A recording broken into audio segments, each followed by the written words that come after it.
네, 오늘부터 미국 ETF 시간이 돌아왔습니다. 자, 매주 화요일에 만나는 분이죠. 대신증권 박현정 연구원 나오셨습니다. 안녕하십니까? 안녕하세요. 네, 자 오늘 우리는 채권형 ETF에 대해서 한번 알아보려고 합니다. 일단은 지금 금리가 다시 내려가려고 하는 시기인 거잖아요. 네. 요럴 때 채권형 ETF는 전반적으로 네. 성과가 어떻습니까? 네, 아무래도 이제 기준금리의 인하에 대한 기대감도 많이 올라왔고, 특히나 이제 뭐 지표 부진으로 인해서 기준금리 인하 확률도 더 올라간 상황인데, 네. 그러면서 이제 채권 시장 전반적으로도 성과가 좋았다라고 봐주시면 되겠습니다. 그래서 잔존 만기가 20년 이상인 미국 초장기 국채에 투자하는 TLT 같은 경우가 한 주간 2.1% 정도 상승을 했었고요.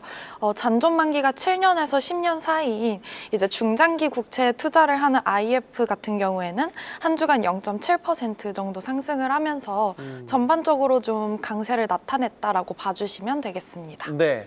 이제 우리가 금리가 내려갈 때는 채권의 수익률은 떨어지지만 네. 기존에 있었던 채권 같은 경우는 이제 가격이 올라가는 효과가 네. 있죠. 네. 그래서 이렇게 채권 ETF가 금리가 인하하는 시기에는 네. 네, 수익률이 괜찮은 네. ETF로 분류가 되는 거죠. 근데 지금 보니까 이게 단기일수록 조금 수익률이 높네요.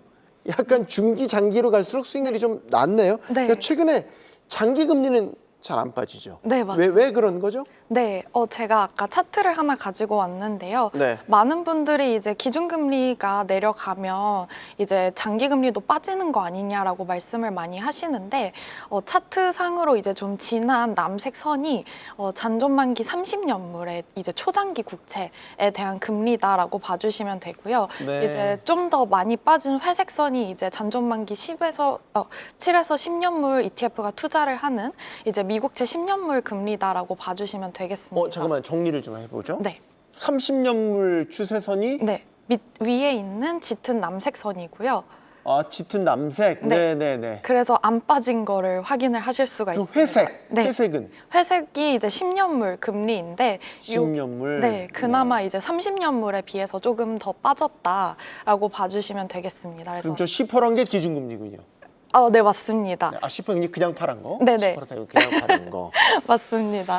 그래서 이제 많은 분들이 기준금리 내려가면 장기물, 초장기물 많이 빠지는 거 아닌가 하시면서 이제 TLT도 많이 매수해 주셨었는데 네. 사실 이제 기준금리가 영향을 많이 미치는 건 오히려 이제 단기금리에 좀 더 영향을 많이 미친다라고 봐주시면 되겠습니다.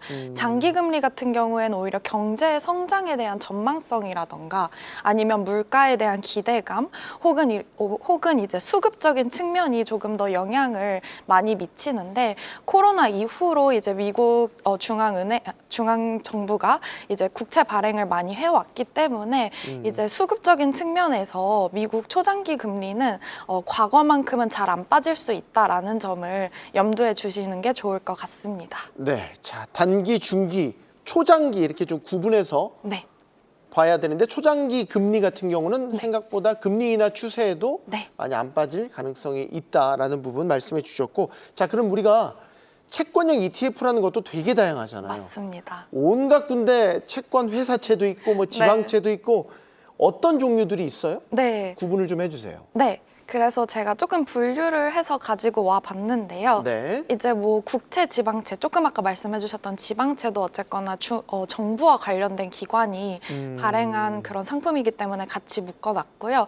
그래서 이제 뭐 저희가 많이 투자했던 TLT나 IEF 같은 상품들이 여기에 속한다라고 봐주시면 되겠습니다. 네. 그리고 이제 회사의 신용도에 연동이 되는 회사채 ETF가 또 있고요.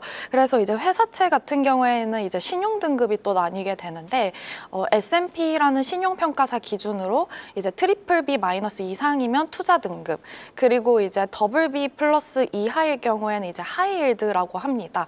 근데 이제 투자 등급 회사채였다가 일시적으로 하이힐드 회사채로 떨어진 경우를 이제 저희가 폴른 엔젤이라고 불러서 이런 다양한 상품이 이제 회사채 ETF에 속한다라고 봐주시면 되겠고요.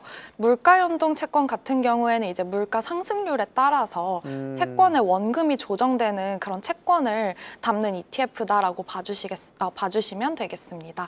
그리고 종합채권 같은 경우에는 그냥 앞서 말씀드렸던 다 섞는 거고, 다 네, 믹스하는 거군요. 정확하십니다. 네, 그런 상품입니다. 크게 보면 네 가지 이제 범주로 나눠서 네. 채권형 ETF를 설명을 해주셨어요. 네, 그러면 지금 시점에 투자하기 좋은 채권 ETF. 네. 그럼 뭐가 있을까?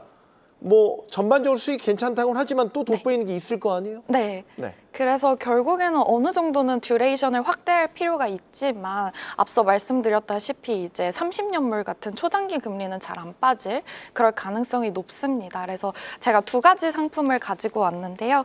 첫 번째로는 이제 티커가 IBTP라고 해서 블랙록에서 발행하는 이제 아이쉐어즈 아이본즈 디셈버 2034 텀 트레저리 ETF입니다. 그래서 이거는 앞서 설명드리진 않은 상품인데 이제 2034년 12월 만기의 채권을 담은 만기 매칭형 채권 ETF다라고 봐주시면 되겠고요.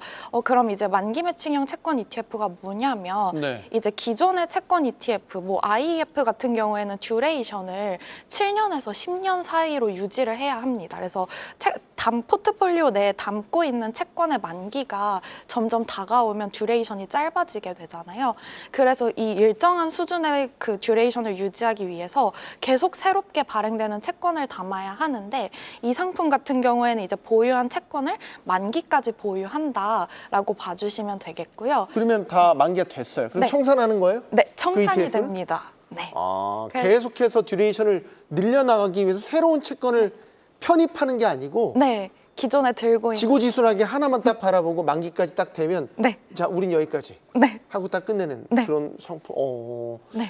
만기 매칭형 채권. 네. 어떤 장점이 있다고 봐야 돼요, 그러면? 그래서 어떻게 보면 이제 사실 기존 채권형 ETF 같은 경우에는 저희가 채권에 투자한다고 보기엔 좀, 그러니까 채권에 투자하는 것과 동일한 효과를 누리기에는 좀 어려울 수도 있거든요. 왜냐하면 저희가 채권에 투자를 하면 만기까지 보유를 했을 때 원금을 돌려받아야 하는데 채권형 ETF는 만기가 없습니다. 근데 이제 이 만기 매칭형 채권 ETF를 이용할 경우에는 이제 개인 투자자분들께서 직접 이제 채권에 투자하는 것과 동일한 효과를 노리실 수 있다는 게 이제 장점이고요. 그래서 이제 이런 만기 매칭형 상품 같은 경우에는 운용사 홈페이지에 이제 상품의 설명이 적혀 있는데 여기에 나와 있는 이제 YTM 만기 보유 수익률을 확인을 하시면 만기까지 보유하셨을 때 해당 수익률만큼을 이제 자본이득을 노리실 수 있다라는 장점이 있습니다. 네. 그리고 네, 하나 더 네. 간단하게만 말씀해 주세요. 네, 짧게 말씀드리면 이제 잔존 만기가 7년에서 10년 사이인 중기 국채 위주로 담는 그냥 일반 채권형 ETF인 IEF 상품 역시도 좋게 보고 있어서 이번 주 투자 상품으로는 두 가지 제시드리고 있습니다. 네, 자, 중기형에 해당하는 IEF, iShare ETF까지 소개를 해드렸습니다. 대신증권 박현정 연구원이었습니다. 고맙습니다. 감사합니다.